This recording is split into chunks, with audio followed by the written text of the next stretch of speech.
Okay, welcome to Cyber Chronicles. My name is Brian Stevenson, and I am your host. We scrub the internet so you don't have to. We look for the most interesting articles on cybersecurity as they are shared through the Twitterverse, Google, all that fancy stuff. This week we're going to have a great episode like always. We're going to talk about how to stop Google from tracking your web history. We're going to talk about a Baltimore City computer network that was infected with ransomware. We're going to talk about 5 backup mistakes to avoid. We're going to talk about Binance Security Breach, and we're going to talk about what Israel is doing on the security front, so stay tuned. Okay, starting off our lineup for the articles this week, we're going to talk about how to stop Google from tracking your web history. So, interesting article on CNBC. If you haven't seen it, of course, we're going to have the link down below. But Google began rolling out a feature this week that automatically deletes some of its data it has on you, either in 18 months or after 3 months. This means you won't have any data before that time. It will continually automatically delete private information that's older. In this article by CNBC, they're going to show you how to stop Google from saving all your web and app activity that they're going to roll out later this year. So the feature that allows you to configure, as long as you have Google services like Maps, Search, everything online, you can delete this data or turn it off entirely.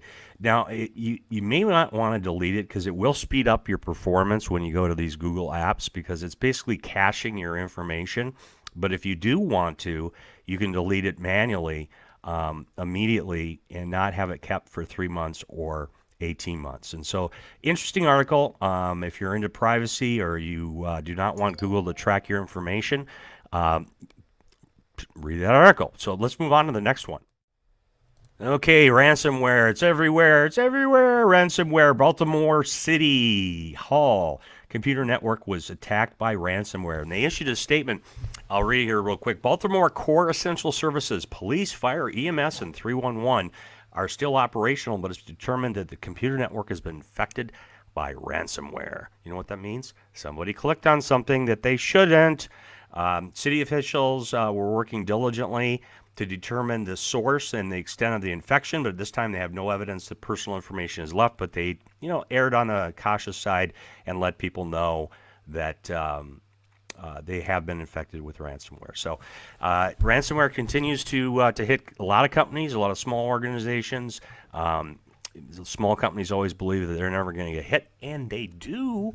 So make sure that you have security controls in place to protect yourself. Let's move on to the next article.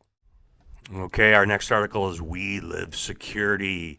I love these guys. They have such extensive articles that they write. This is on backup and 5 backup mistakes that people typically make. When we think about backup, we may not think about security, but if you are breached, and we just talked about a ransomware, how do you get back your information?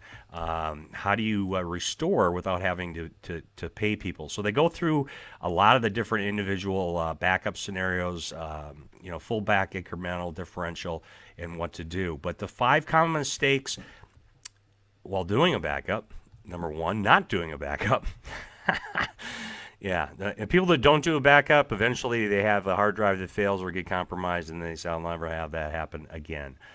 Take that again away, and you should be good. Saving the backup copies on the same hardware as original files. That kind of defeats the whole purpose if you're compromised or that server goes down.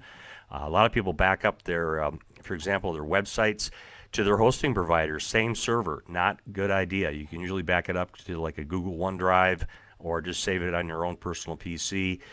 Not testing the backup. Do a complete restore. See if you can do it. Not running the backup regularly, insufficiently frequency. So you haven't done a backup in 6 months. Well, guess what? A lot of data's probably changed. Not labeling the backup files is the 5th. So interesting article. If you're into, if you don't know a whole lot about backups, this is a great primer, great introduction to backups. Highly recommend it. Let's move on to our next article. Okay, our next article is Binance Security Breach Update. So they have a security breach at Binance. Discovered large-scale security breach on May 7th, 2019. Captain's log. No, that's not right.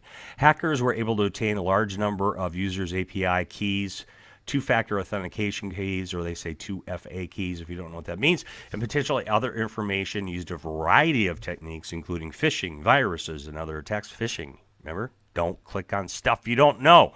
We are still concluding all possible methods that are used. Effective accounts have not been identified, but they were able to withdraw that they know. There's my cat.